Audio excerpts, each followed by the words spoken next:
Welcome to this webinar on dribbling in tight areas and under pressure.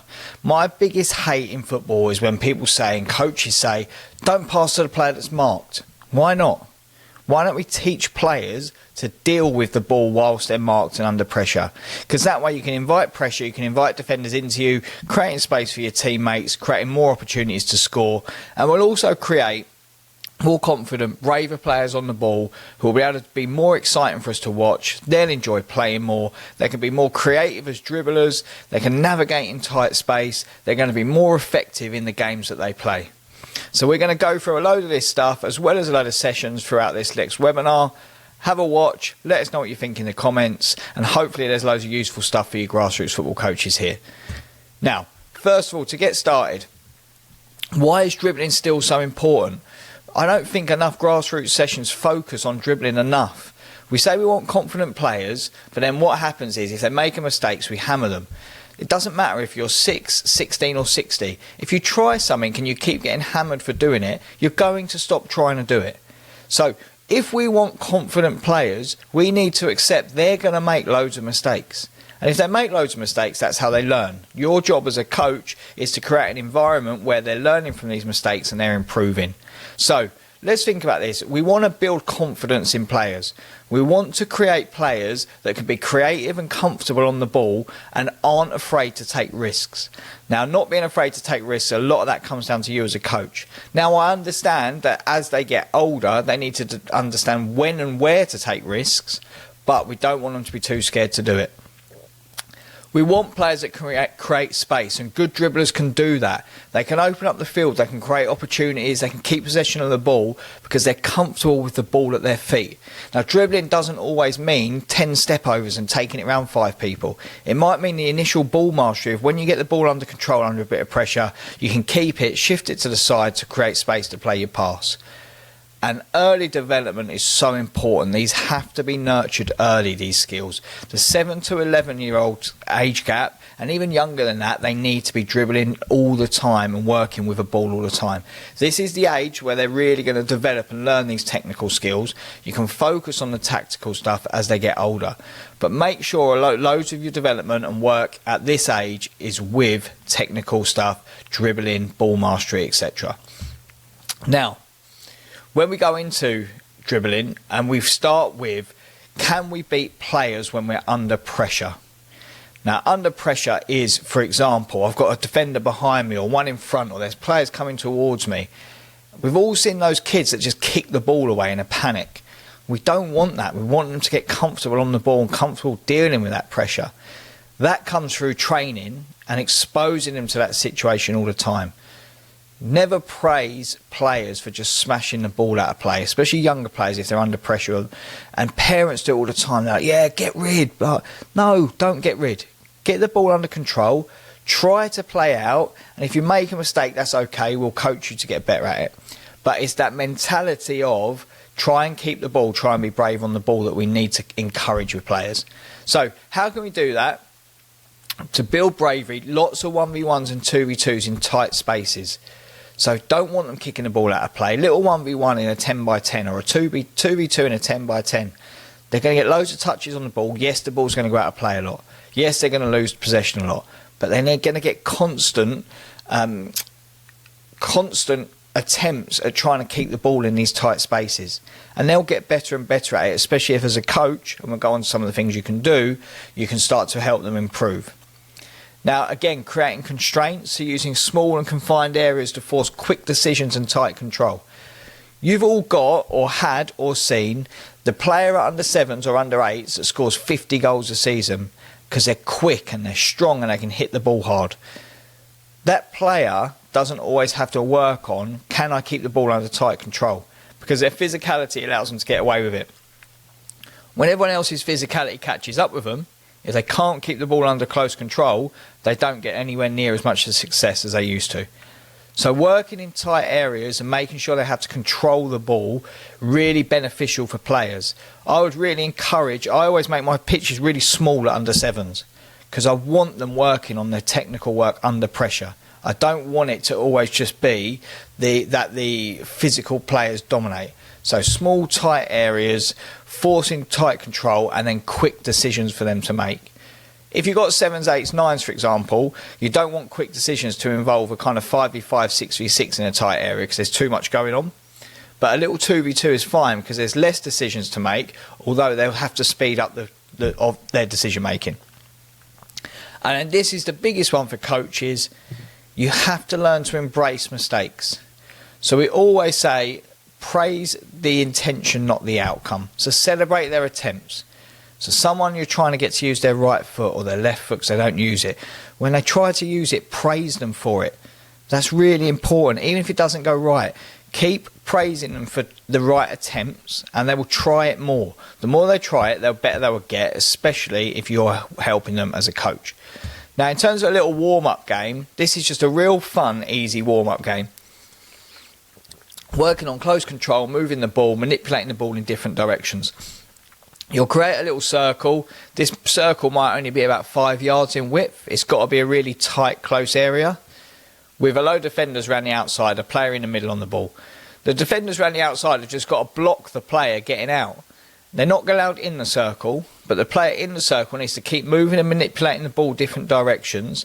And when they see a bit of space to try and break out of, they try and break out of the circle. And the blue's always trying to stop that. So you can see this yellow's probing around. They're going to be moving the ball with different parts of their feet, different directions. Okay, can they get out? No. Can they go a different way? Can they chuck a feint in there? Can they chuck a turn? Can they throw a step over? Can they use different parts of their feet to manipulate the ball? And it's a real fun little game of try and get out of the circle. See how many times you can get out of the circle in a minute. Swap it round, or 30 seconds, and swap it round. Another player comes in. They're all dribbling the ball, getting loads of touches. What you might be able to do as well, if you want, is make the players on the outside have a ball at their feet and they can dribble around as well, trying to block where the player's trying to get out. Because now they're working on dribbling with the ball as well. If you're going to do that, you might make the area a little bit smaller or might make it a little bit bigger, depending on how much success their players in the middle are getting. So the more success the player in the middle is getting, make the area smaller because it's harder to get out. The least success they're getting, less success they're getting, make it a little bit bigger. But a nice little fun warm-up practice with loads of touches and a nice easy one for dribbling. Now we're moving on to shield and protect. I've said it before, get players to work under pressure and get used to physical contact. They have to start to learn to receive the ball with physical contact as early as they can in their journey. So when we shield the ball, it's nothing to do with your size. It's all about your mentality and how you can adjust your body and also the balance of your body and getting all your body weight on your back foot. So position the ball. So when the ball comes into you, you want to get the ball as far away from the defender as possible. So get your body against the defender, shield the ball, have the ball as far away from it as possible so your body is like a wall in the way of them. By doing this, by getting your arm out, you can't just push, but you can get your arm out and against the player and get your body sideways on. That can keep that ball further away. My biggest tip for players is put all your body weight on your back leg. Your back leg is the one that's with the arm that's against the defender. If they can put all their body weight on that back leg, it's really hard for the defender to then push them. And then get players to get used to feeling the player, feel where they are, not looking, but feeling where they are so they know where the contact's coming from before the ball comes to them, and get comfortable having that physical contact. Now, you don't want this to turn into a wrestling match in your session, but get them comfortable having that physical contact. Shielding is such an underrated skill, and it's something we don't work on enough. I will work on this from under 7s upwards, just getting comfortable receiving the ball under pressure, using your body to protect the ball, and then work out how you manipulate and move the ball after that. Now, if we take that into a session, this is a little receiving squares session that I've done many a time, and you just create an area with some smaller squares inside it. With the smaller squares inside it, you have a 1v1 in each of those. So you can see I've split this into 3 teams of 3. The greens are the players that are going to dribble around and pass the ball. The blues and the yellows are the players in the middle. And there's 4 mini goals around the outside. Got a load of footballs scattered around the outside as well, just because they need to come loaded in. But a green will drive up and pass to the blue. Okay, the blue has to keep the ball in the square for 3 seconds and then get out of the square, and then they can try and score. Okay, so the key is, and then they go back into the square. So the greens are always going to be the ones that are passing the ball in. Blues at the start are always the ones trying to attack and shield. Yellows are always the defenders. If the defender can nick it off them, they can go and score a goal instead of the blues. Okay, so they'll play round, pass it in. Can you keep the ball for 3 seconds and then break out of the square? What's key here is some players will start trying to dribble around the square. You want them just using their body to protect the ball. And after they've done that, they can dribble out and try and score. Play the game for a minute or two and then swap round roles. So now the greens will be the defenders, the blues will be the passers, the yellows will be the attackers. So everyone gets lots of repetition at doing it. But it's a real fun practice. If you want to make it easier for the players shielding, you can either reduce the time they've got to shield it, or you can make the square a bit bigger. But this was a real good practice to start then going into the coaching points of, can you get your arm out? Can you put your body weight on your back leg? Can you make your body quite nice and big so that you can receive the ball furthest from the defender? But it's a nice full flow attacking game. The players really enjoy it, and it will really get them used to working and getting used to that body contact. Now, the next thing is, why are we dribbling?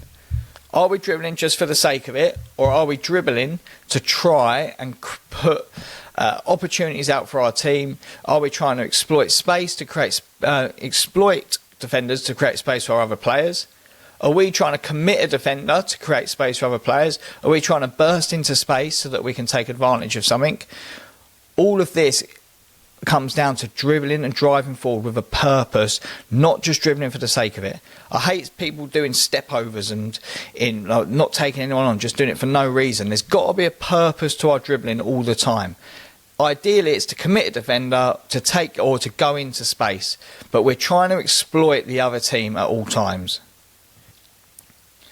So when we're talking to players about driving forward and being positive, the first thing they need to do is recognise the space they're in. They need to be aware of what's going on around them. They need to identify what channels have opened up, or what they might need to do with the ball in terms of committing a player. But this all comes down to the awareness before they receive the ball, and then when they're dribbling, can they get their head up as well? So the more ball mastery work you can do with players getting touches on the ball, the better, the more comfortable they'll be with the ball at their feet, which will give them more opportunities to look up rather than having to focus on the ball all the time. Then they've got to accelerate into open areas. So positive touches and confidence to drive into those areas. First touch at your feet, drive, touches with your laces when you're at full speed. And then we talk about committing defenders. So many times I see players just running into the space when actually they're on a 2v1 or a 3v2. They should be driving straight at the defender. The defender then has to make a decision. They either leave you or they engage with you. If the defender then comes to engage with you, that opens up the pass to pass into your teammate's path who can go on to score. But if you drive into the space, the defender can deal with both of you if they get their body shape right. So it's committing defenders at the right time, and that means you've got to be unselfish because you're creating space for your other teammates. So there's always a purpose to how you dribble and why you're dribbling and driving the ball. Players have just got to understand what that purpose should be in specific situations. Now, here's a little game to work on that. You set up an area, probably 30 by 15, something like that. So two 15 by 15 yard squares next to each other with a small goal at each end. And you've got a 2v1 in each half. The coach will play the ball into the yellows.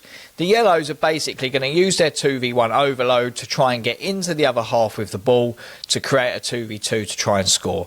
Now in this situation, the player is engaged with the attacker on the ball. They've passed it out to the other player who's got space, and then it's a first touch into space to drive forward and get into the other half. Then when they're in the other half, they can make decisions based on what's there. So in this situation, it's a little through ball to create, you've created another 1v1 for them to score. It then goes back into a 2v1 on each half, and the ball goes, and it can be a continuous game for about 3 or 4 minutes to see how many goals a team can score. Now, if you look in this situation, the defender has tried to be clever and cut off both players, leaving space for the initial player to attack. So it's a big first touch at your feet, drive forward, and now try and commit this blue defender. So drive at the blue defender, which creates a 1v1 for your other teammate. Okay, a poor pass there so we can have transitions. And now again, this relates to, as soon as you win the ball, can you drive forward with purpose? So as a defender wins it, can you transition, play forward and score? So like I said, play it for a few minutes, put your coaching points in, create scenarios, talk to them about different times when they should commit a defender, when they should run into space, are they aware, etc. We give it for those ultimate members on our Patreon, we'll probably give a 5-minute explanation list with a few more coaching points, a few more details. So for the ultimate members on Patreon, you'll get these with more and more detail, all of these sessions. Now, that is another one that will help you. So that is the free portion of this video. And what you've seen is obviously some of the sessions, etc. We are now going to move on to give a full session which will go from warm up to main practice to small-sided game, as well as some more information on dribbling and the importance of it. For those that are not ultimate members on our Patreon and want to know more about it, Patreon is our subscription service. We send you a full session plan every week for your age group. We send out templates and challenges each week for the members as well. And for all this video, you can get another 10 minutes or so on these videos, which come out every month. So it can be as little as 20p a day for the session plans, etc. for a month. You'll get one every week. There's loads of free stuff. You can go back for a whole year's worth of content on Patreon, which has been really useful for everyone who's a member of it. We get really good feedback. But go on to our Patreon page, Patreon channel, have a look at it. You can cancel it at any time, but go and have a look. There's loads more stuff, and that's where the rest of this video will be. For more free content, you can join our WhatsApp community and mailing list. Check us out on Facebook, Instagram, TikTok, etc. Loads of free stuff, again, loads of free resources on there. But if you want to take your coaching to the next level, get the next level of information, session plans, etc., join us as an ultimate member on our Patreon, and we will give you loads more stuff. Thank you for watching this for free. Ultimate members, I'll now carry on with this, and you're going to get the rest of the video.